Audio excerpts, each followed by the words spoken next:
Hi, today I'm going to be taking a look at a classic analog film camera. Now, many people regard this camera as a toy. However, I often feel like this label is kind of misleading. Yes, it's very cheaply built, it's completely made of plastic, the lens is plastic, and it gives quite lo-fi images, but sometimes that is its greatest strength. I'm talking about the Diana F+. Many people own this camera, many people love using it. It's a fun, enjoyable camera that I've owned for a number of years now, and I love shooting with it. And again, the results can be very, very interesting, very artistic, but I will get more into that later. So what makes the Diana F+ so popular? Well, there's a number of reasons, and I'm going to get into that in this video. So sit back, relax, and enjoy this look at the Diana F+ 120 film camera. Today I'm taking a look at a classic, entirely plastic camera that is based on the original Diana camera that was released in the 1960s. Now, many people would regard the Diana F+ as a toy camera, but sometimes the Diana is capable of producing amazing results, and I'll talk more about that eventually. Now, this camera takes 120 film, although earlier versions of this camera took 127 or 620 film.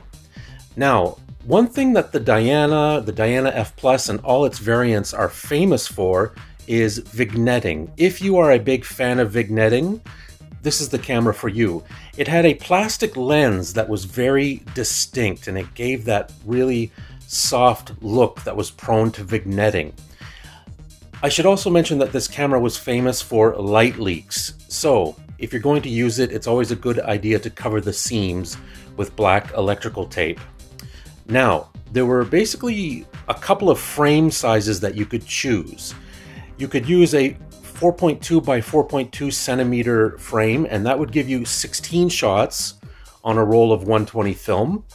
Or you could do a 5.2 by 5.2 centimeter frame that gave you 12 shots on a roll of 120 film. Now, you had a choice between shooting normal daylight photos or bulb shots. And when you chose the normal daylight shooting mode, the shutter speed is approximately 1/60th of a second.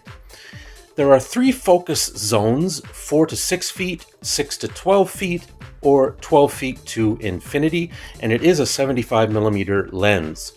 Now, my Diana F+ did come with a really cool flash bulb that's easily detachable and reattachable. And the Diana F+ was a model that was brought about by Lomography, the Lomography company, in 2007.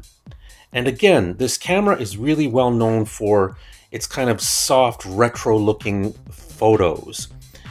And I should also mention there are 4 f-stop settings. There is cloudy, partly cloudy, sunny, and pinhole. Now, the pinhole photography feature of the Diana F+ is really fun too, and really interesting, and you could really experiment and come up with a lot of really cool results. The front of the lens can be totally removed when you do pinhole photos, and I've done that before myself, and it's a lot of fun. There's also a tripod mount on the bottom, and attached to the Diana F+, there's a small piece of plastic. It's basically a little tab that can be used to hold down the shutter release if you are taking bulb shots and you want to do a long exposure. Now, one thing I don't like about this camera, there's a plastic mount at the bottom of the camera. When you take the back off and you want to insert a fresh roll of film, and you feed in the roll of film and pull it over and feed it into the take-up spool, there's basically a plastic mount at the bottom of the camera, and it's very, very flimsy. Again, it holds the supply and take-up spools in place. And because it is so flimsy, as a result, you can get fat rolls, and I'm sure many of you know what I'm talking about. It's when the take-up spool is being advanced and the film is being pulled onto the take-up spool, but it's not being pulled on in a very tight fashion, so the film ends up being gathered on the take-up spool very loosely, and when you take it out, it's a fat roll, very, very much over the bounds of the spool. Now, the danger about this is that if you end up having a fat roll, you can have light leaks and it can really damage your photos.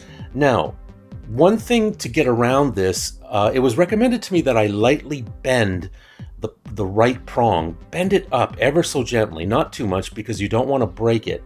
But if you lightly bend the right mount upwards, this does seem to help, and it does seem to prevent the fat roll syndrome, as it were. So you can certainly try that if you're having that issue as well. You can shoot 35mm film in this without an adapter, yes. And I'll get more into that in a different video. I'll talk in more detail about how to use 35mm film in this 120 camera. Overall, this is a fun camera. It has a very distinctive look to the photos, and it's also a great intro to medium format. If you've never shot medium format before and you just want a simple introduction to it, this is the camera to use. In many ways, it's very similar to the Holga. It has a certain charm. There are also lens converters that you can get for the lens on this thing that will give you wide or telephoto shooting. And there is also an instant film back that's been designed for the Diana F+. So you can use instant film in it as well. The Diana F+ is light, portable, and very retro looking. It's what I like to call perfectly imperfect. A really fun camera overall. Now, in a moment, you will see some shots that I have taken over the years with my Diana F+. Again, a really fun camera. If you're looking for perfect photos, pin-sharp photos, professional-looking photos, this isn't the camera for you. This is strictly a fun camera that gives very interesting, very dreamy, very soft-looking results. A very cool camera.